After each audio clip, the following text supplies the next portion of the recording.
Hello friends, welcome to Dhana's tips. இன்றைக்கி நம்ம veg Cola உருண்டை எப்படி பண்ணுறதுன்னு பார்க்கலாம்.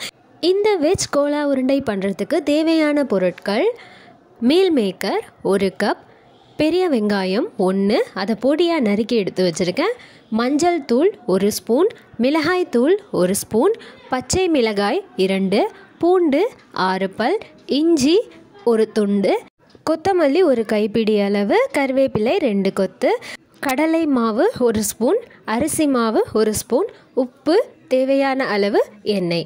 இதுக்கப்புறம் நம்ம இந்த கோலா உருண்டையில் மசாலா அரைச்சி போட போகிறோம். அந்த மசாலா பண்ணுறதுக்கு என்னென்ன பொருட்கள் தேவைன்னு பார்த்தலாம்.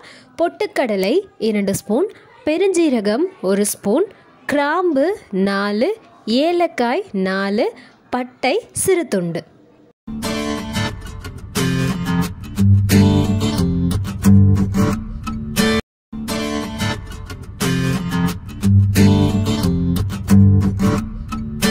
இப்போ ஒரு கடாய் எடுத்து அதில் எண்ணெய் எதுவும் சேர்க்காம பட்டை, கிராம்பு, பொட்டுக்கடலை, ஏலக்காய், பெருஞ்சீரகம் இது 5ஐயும் சேர்த்துட்டு வறுத்தெடுத்துக்கலாம்.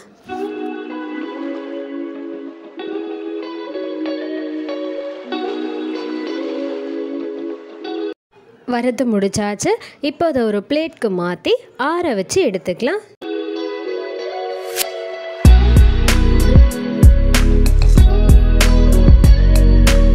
இப்போ ஒரு பெரிய பாத்திரத்தில் 2 டம்ளர் தண்ணி விட்டு தண்ணியை நல்லா கொதிக்க வச்சுக்கலாம். தண்ணி நல்லா கொதித்ததுக்கப்புறம் மீல் மேக்கர் அதில் சேர்த்துட்டு கொஞ்சமாக உப்பு சேர்த்து மிக்ஸ் பண்ணி விட்டுட்டு ஒரு பிளேட் வச்சு மூடி வச்சு ஒரு 10 நிமிஷத்துக்கு வேக வச்சு எடுத்துக்கலாம். 10 நிமிஷம் ஆகிடுச்சு. மீல் மேக்கர் பார்த்திங்கன்னா நமக்கு நல்லா வெந்துருச்சு. இப்போ இந்த டயத்தில் நம்ம இதை வடிகட்டி எடுத்துடலாம். வடிகட்டி முடித்ததுக்கப்புறம் திருப்பியும் இதில் நார்மல் வாட்டர் கொஞ்சம் ஊற்றி இதை நல்லா அலசி எடுத்துக்கணும்.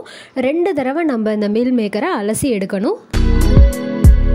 அலசி முடித்ததுக்கப்புறம் நம்ம இதில் டேஸ்ட்டுக்காக அரைக்க போகிற பவுடருக்காக வறுத்து வச்சுருந்தோம்ல, பொட்டுக்கடலை, கிராம்பு, பட்டை, பெருஞ்சீரகம் இது எல்லாத்தையும் ட்ரை ரோஸ்ட் பண்ணிட்டோம்.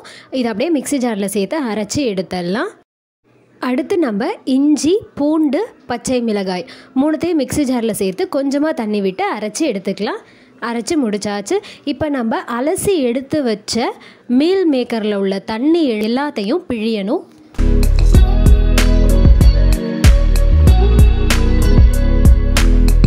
அரைச்சி முடிச்சாச்சு.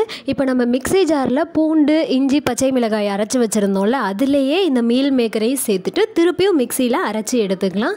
அரைச்சி முடித்ததுக்கப்புறமா இதில் நம்ம கடலை மாவு, அரிசி மாவு, இதுக்கு தேவையான அளவு உப்பு, மஞ்சள் தூள், மிளகாய் தூள், பொடியாக நறுக்கின வெங்காயம், பொடியாக நறுக்கின கருவேப்பிலை, கொத்தமல்லி இது எல்லாத்தையுமே சேர்த்துட்டு மிக்ஸ் பண்ணி விட்டுக்கலாம்.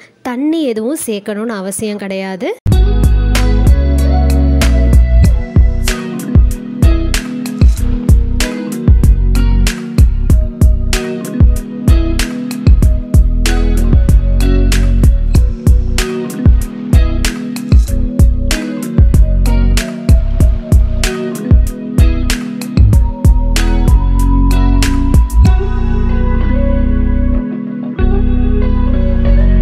மாவு நல்லா மிக்ஸ் பண்ணி விட்டு முடிச்சாச்சு. இப்போ இதை சின்ன சின்ன உருண்டைகளாக உருட்டி எடுத்துக்கலாம்.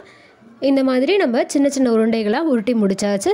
அடுத்து கடாயில் பொரிக்கிறதுக்கு தேவையான அளவு எண்ணெய் விட்டு எண்ணெய் நல்லா சூடானதுக்கப்புறம் இதை அப்படியே நம்ம கடாயில் போட்டு பொரித்து எடுத்துடலாம்.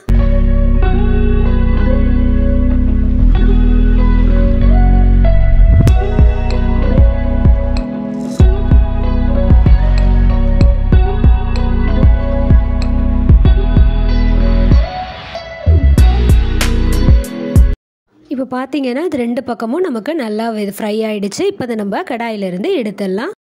ரொம்ப டேஸ்டியான வெஜ் கோலா உருண்டை தயாராகிடுச்சு. ட்ரை பண்ணுங்கள். ட்ரை பண்ணிவிட்டு எப்படி இருக்குன்னு கமெண்ட் பண்ணுங்கள். சேனலுக்கு சப்ஸ்கிரைப் பண்ணுங்கள். மறக்காமல் பக்கத்தில் இருக்க பெல் ஐக்கானை கிளிக் பண்ணிக்கோங்க. தேங்க்யூ.